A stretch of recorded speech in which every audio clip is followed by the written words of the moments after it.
নমস্কার, আমি অসীম স্যার। আজকে এবিটিএ টেস্ট পেপারের পেজ নম্বর এসি 239 ভূগোলের আরো একটি পেজ নিয়ে আলোচনা করব। যারা এর আগের পেজগুলি এখনো করে উঠতে পারোনি, আমার আগের ভিডিওগুলি দেখো, সব সুন্দরভাবে করে দেওয়া আছে। প্রথম প্রশ্ন বলছে, কোন বিজ্ঞানীর নাম মহীসঞ্চরণ মতবাদের সঙ্গে যুক্ত নয়? অপশন ডি, সুহিডার। ইনি ছিলেন একজন দার্শনিক, তাই ইনি মহীসঞ্চরণ মতবাদের সঙ্গে যুক্ত নয়। দ্বিতীয় প্রশ্নে দুটো বিবৃতি আছে। প্রথম বিবৃতি বলছে, ওয়েগনারের মতে প্যালিওজয়িক যুগের শেষে উত্তর আমেরিকা, ইউরোপ, উত্তর ও মধ্য এশিয়া একত্রে লরেশিয়া গঠন করেছিল। এই বিবৃতি সঠিক। দ্বিতীয় বিবৃতিতে বলছে, জিগসফিট মহীসঞ্চরণের উল্লেখযোগ্য প্রমাণ। জিগসফিট বলতে এখানে বোঝানো হয়েছে যখন কোনো ভূভাগ খাঁজে খাঁজে মিলে যাবে। আমরা ভূখণ্ডের দিক থেকে দেখতে পাই দক্ষিণ আমেরিকার পূর্বাংশ এবং আফ্রিকার পশ্চিমাংশ খাঁজে খাঁজে মিলে যায়। এই জিগসফিট তাই ওই ক্ষেত্রে হবে, কিন্তু ইউরোপ, উত্তর ও মধ্য এশিয়া একত্রে লরেশিয়া গঠন করেছে বা এখানে জিগসফিট ছিল, এই জায়গাটায় কিন্তু এই প্রমাণটা খাটে না। সেই জন্য অপশন সি, শুধুমাত্র বিবৃতি একটি ঠিক আর ব্যাখ্যাটা হলো ভুল। তিনের প্রশ্ন বলছে, মসৃণ ঋজুরেখা ঢাল বরাবর শিলাস্তরের নেমে আসাকে বলা হয়? Option B, block slide. চারের দাগের প্রশ্ন, হিমবাহের ক্ষয়কার্যের ফলে সৃষ্ট হওয়া পাশাপাশি দুটি সার্কের মধ্যবর্তী সংকীর্ণ প্রাচীরের মতো শৈলশিরা কি নামে পরিচিত? এরিটি বা অ্যারেথ। এখানে এরিটি দেওয়া আছে, কিছু জায়গায় অ্যারেথ থাকবে, খেয়াল করে দেখে নিও। পাঁচের প্রশ্ন বলছে, নিম্নলিখিত চিত্রটি কোন ভূমিরূপের উদাহরণ? দেখো, এখানে চারটে অপশন আছে: ঝুলন্ত উপত্যকা, পরিহ্রদ, ফিয়র্ড এবং রসেমতানে। আমরা যদি এই চিত্রটা দেখি তাহলে বোঝা যাবে ইউ আকৃতির একটা উপত্যকা গঠন করেছে, মানে এটাকে আমরা হিমদ্রোণী বলতে পারি। কিন্তু এখানে আমাদের হিমদ্রোণী অপশনে নেই, তাই এইখানটায় আমরা দেখতে পাচ্ছি ছোট ছোট হিমবাহ, আর এইটাই হচ্ছে বড় হিমবাহ। তাই এই জায়গাটায় যে আকৃতির ভূমিরূপ গঠন করেছে তাকে আমরা বলবো ঝুলন্ত উপত্যকা। ছয়ের দাগের প্রশ্ন বলছে, ডান দিক বাম দিক। প্রথম আছে ক্লিমস। ক্লিমস হচ্ছে দুটি গ্রাইকের মধ্যবর্তী উঁচু ভূমিরূপ। তারপর আছে সোয়ালো হোল। সোয়ালো হোল হয়ে যাবে দ্রবণ কার্যের ফলে সৃষ্ট সুড়ঙ্গ মুখ। তারপর পলজি। পলজি হয়ে যাবে ডোলাইন যুক্ত হয়ে সৃষ্ট বৃহৎ আকৃতির গর্ত। তারপর কাস্ট বাতায়ন, এটা হবে ধসের ফলে সৃষ্ট ভূমিরূপ। সাতের প্রশ্ন বলছে, পৃথিবীর দীর্ঘতম কার্স্ট গুহা কোনটি? Option A, mammoth. আটের দাগে আবার দাবি কারণ দিয়েছে। প্রথমে দাবিতে বলা হচ্ছে, সমুদ্রের কাছে উঁচু বরফাবৃত পর্বত অবস্থান করলে তৈলক্ষ্যে বৃষ্টিপাত হয়।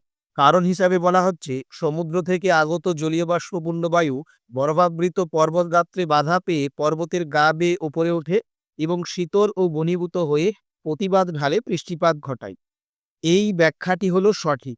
অতএব এখানে অপশন ডি, দুটো বিবৃতিই ঠিক বা এর ব্যাখ্যাটাও ঠিক।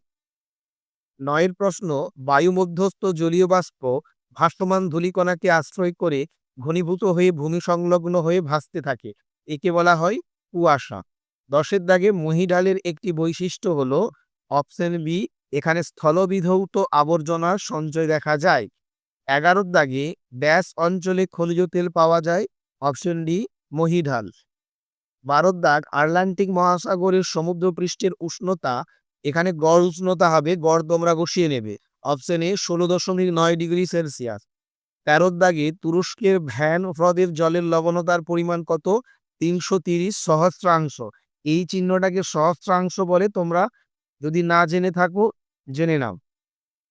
14 দাগে নিচের কোন বক্তব্যটি জীবমণ্ডলের ক্ষেত্রে প্রযোজ্য নয়? অপশন ডি, জীবগোষ্ঠী পারস্পরিক দেওয়া নেওয়ার উপর নির্ভরশীল নয়। পরের দাগে নিচের কোনটি বিয়োজক খাদ্য শৃঙ্খল? বিয়োজক খাদ্য শৃঙ্খল সবসময় মনে রাখবে পচা জিনিস থেকে শুরু হবে, কারণ এইখানে ব্যাকটেরিয়া থেকে দ্বিতীয় শ্রেণীর খাদক শুরু হয়। তাই এখানে পচা পাতা, লার্ভা, ছোট মাছ, বড় মাছ, এইটি হয়ে গেল বিয়োজক খাদ্য শৃঙ্খল।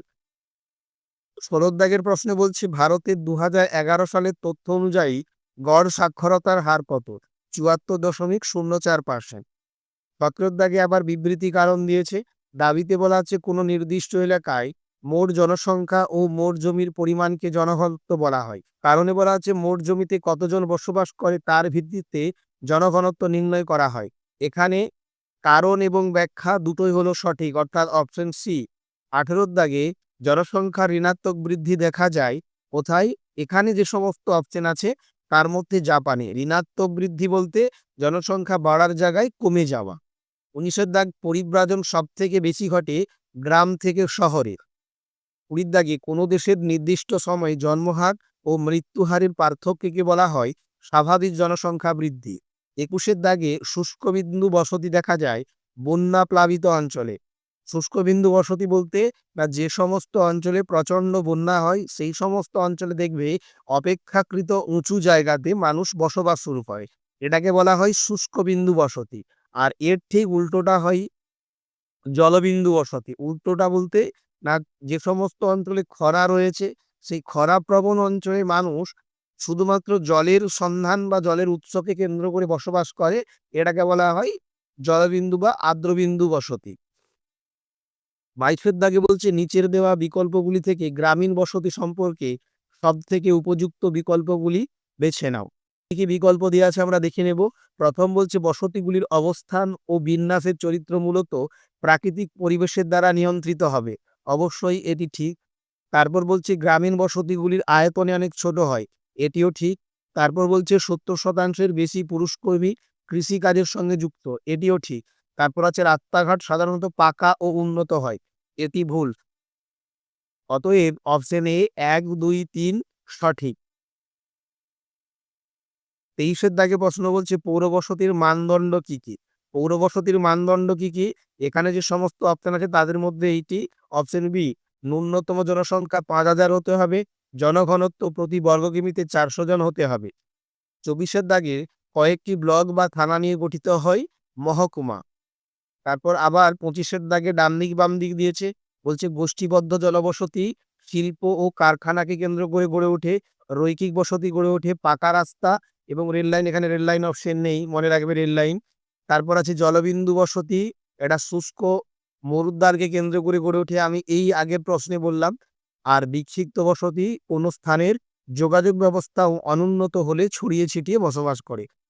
26 দাগে বলছে ভারতের সর্বাধিক 3টি জনঘনত্বপূর্ণ রাজ্য হলো বিহার, পশ্চিমবঙ্গ আর কেরল। Option B. এরপর একটা অনুচ্ছেদ দিয়ে দিয়েছে, সেই অনুচ্ছেদ পড়ে 27 এবং 28 প্রশ্ন করতে বলছে। এই অনুচ্ছেদটা পড়বে, না হলে কিন্তু প্রশ্ন ভুল হয়ে যাবে। তার কারণ 27 প্রশ্নে বলছে ভারতে নলকূপের সাহায্যে জলসেচ করা হয়। Option A Bihar. তারপরের প্রশ্ন অর্থাৎ 28টাতেই যদি তোমরা এই অনুচ্ছেদ না পড়ো তাহলে ভুল হবেই হবে। কারণ আমরা জানি কি, আমরা জানি ভারতবর্ষের সর্বাধিক যে পদ্ধতিতে জলসেচ করা হয় তা হলো কূপ এবং নলকূপ। কিন্তু এই অনুচ্ছেদে বলা হয়েছে, দেখো এখানে বলা আছে 40% জমিতে খালের মাধ্যমে জলসেচ করা হয় আর 38% জমিতে কূপের মাধ্যমে জলসেচ করা হয়। সেই অনুযায়ী এখানে যে প্রশ্ন আছে ভারতের সবচেয়ে বেশি পরিমাণে জমিতে কিসের মাধ্যমে জলসেচ করা হয়? অপশন ডি, খালের মাধ্যমে। 29 দাগের প্রশ্ন, ভারত বিশ্বে আকরিক লোহা উৎপাদনে কততম স্থান অধিকার করেছে?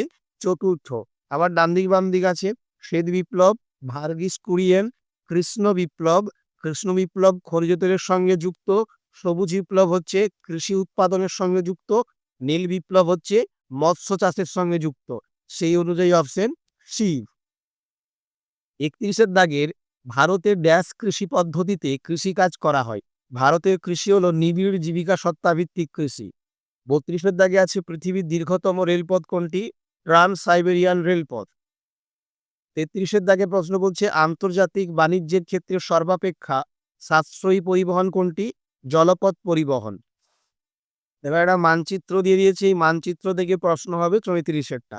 মানচিত্রে কি বলছে না, কালো রং করা জাহ্নটি কোন কোন নির্দিষ্ট খনিজ উৎপাদনে অগ্রণী?